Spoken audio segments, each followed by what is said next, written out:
YouTube fandom community, Rocky Horror Picture Show fans, random people on the internet. My name is Giggens, and we are here today to talk about the 15th anniversary box set, the Rocky Horror Picture Show, the 15th anniversary box set. This came out via Ode Records in 1990 to celebrate, you guessed it, the 15th anniversary of the cult phenomenon film. And this covers a handful of things that were kind of either hard to find or unreleased at the time. And to this day, some things are still exclusive to this box set, which makes it a pretty cool collector's item. They're still out there. You can still find them. It's not super hard to come across. This happens to be the cassette tape edition. 4 tapes are in here. There's also a 4 CD version as well. Came out at the exact same time. So on this thing, you have 4 tapes. The first album is the official soundtrack that came out in '75. You get the Roxy cast, which was the 1974 album. Then you get a tape of international songs from all over the world, which is really cool. And tape 4 is like unreleased stuff from Shock Treatment, harder to find things. Tim Curry solo singles, Little Nell solo singles. So kind of a catch-all of like random stuff that was laying around that they thought would be cool for a box set. So this little tag thing here comes off, but I'll read it to you. It says, 4 cassettes, the classic movie and Roxy cast soundtracks, plus 2 cassettes of rare and previously unreleased material. Includes deluxe collector's edition booklet with scores of rare and never-before-seen photos and extensive liner notes, with contributions by Richard O'Brien, Lou Adler, and other Rocky Horror insiders.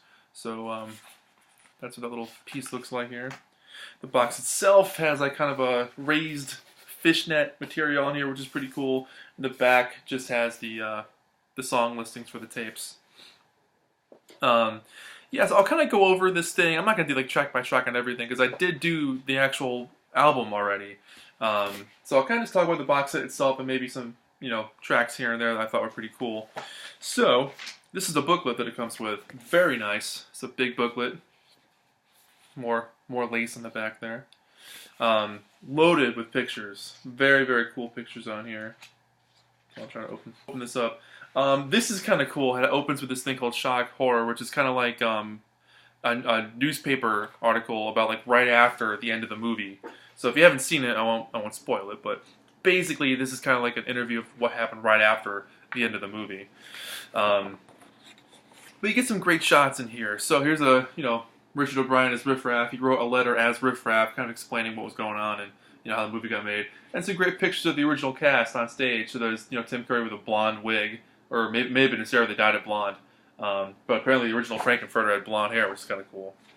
The Roxy cast recording the album. There's Tim and Meatloaf and the rest of the cast up there recording in L.A.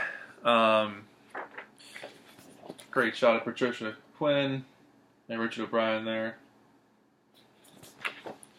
So I'm not going through every single page, but I'll go through a bunch of them here. There's Little Nell. And Susan Sarandon in there, Barry Bostwick, Patricia Quinn at the bottom again.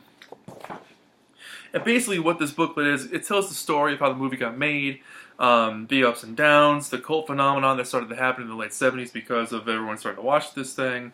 It's a good picture of Tim at the end there too. That's basically it. The whole booklet is pretty much the story that we all know. So it kind of explains what the movie's about a little bit.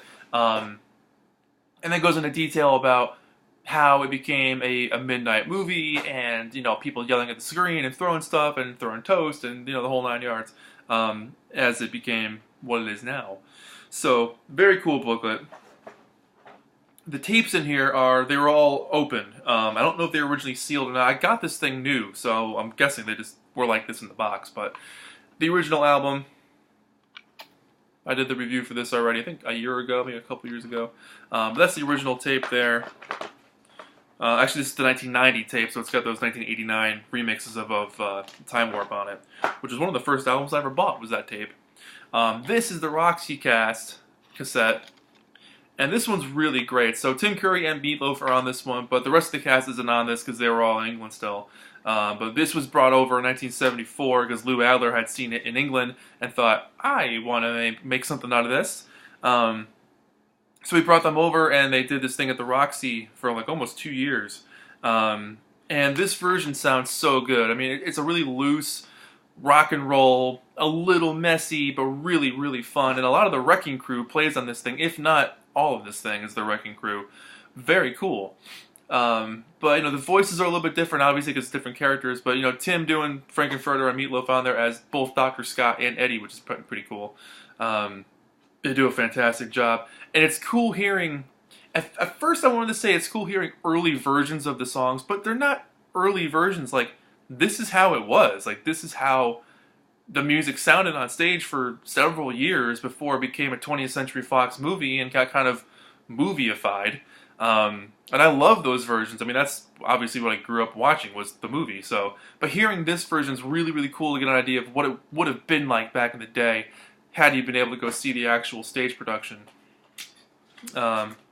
Nothing to write home about on the tapes, just, standard cassettes.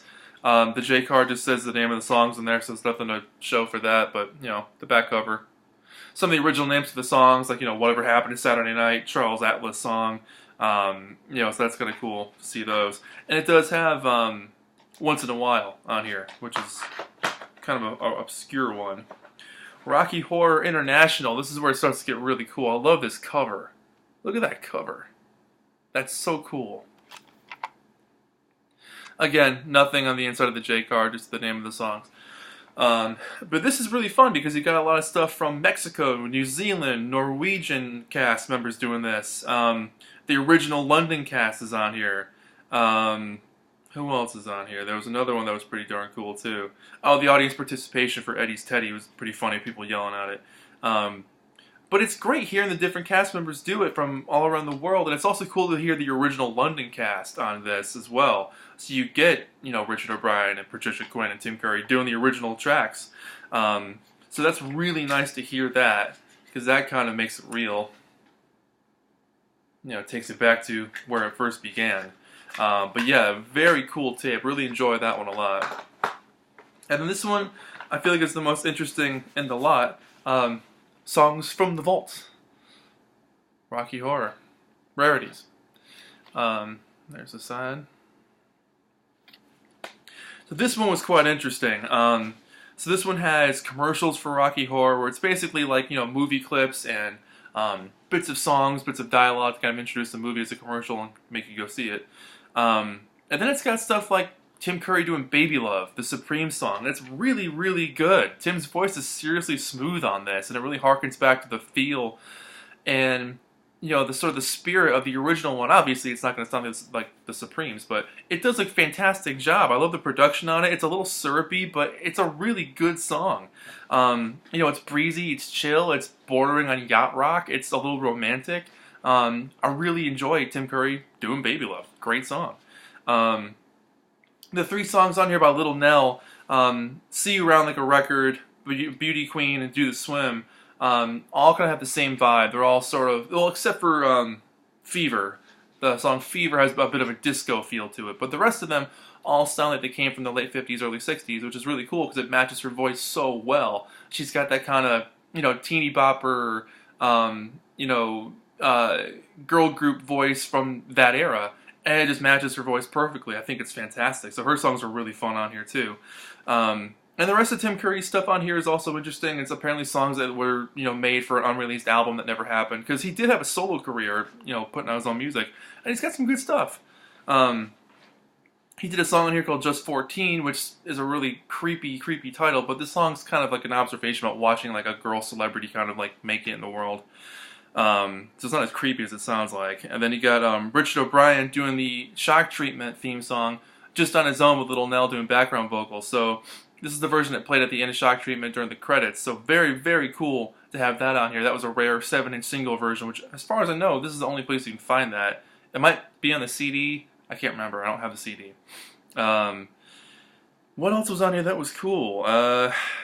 Denton USA, the lead song from Shock Treatment at the beginning of the movie, and Little Black Dress, which is a really, really cool song. The booklet declares Little Black Dress as the sweet transvestite of the movie. I wouldn't call it that. They call it, Janet's coming out moment, but I would not put it up there at all. Sweet Transvestite is an amazing song. Little Black Dress is really, really good, but it's not Sweet Transvestite.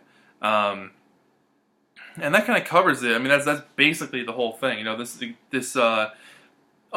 more thing on here. They did put 2 movie versions of Planet Schmanet Janet and Sword of Damocles, and of course Once in a While. So those were songs that were missing from the original album here, this one here. They did put on this, actually lifted straight from the movie. But at the end of Planet Shmanajan, it stops right before the hot dog part. So it's like, you know, the most fun part of the song cuts off. So, you know, fans got a little bit of what they wanted with that one, but not the whole thing. And years later, you actually get that with the Ultimate Treasures, or Absolute Treasures LP that came out. I think it's also available on Spotify. Overall, this is a really, really cool box set. Highly recommended if you're a Rocky Horror fan, like myself. And Shock Treatment, because there's some Shock Treatment stuff on here too, which is an equally amazing movie. It's so fun. So yeah, can't recommend this thing enough. It's a lot of fun. The booklet's great, you know, and 10 out of 10. Easily 10 out of 10. It's fantastic. It's fun. It's Rocky Horror. You know, if you're a fan of the movie, you'd enjoy this thing. And if it's your first time getting introduced to Rocky Horror, check it out. There's some good stuff on it. So that's it. Just a real quick video to talk about this thing. My name is Giggens. This has been the Rocky Horror 15th Anniversary box set. And that's it. Thank you so much for watching, and I'll see you in the next video. Bye-bye.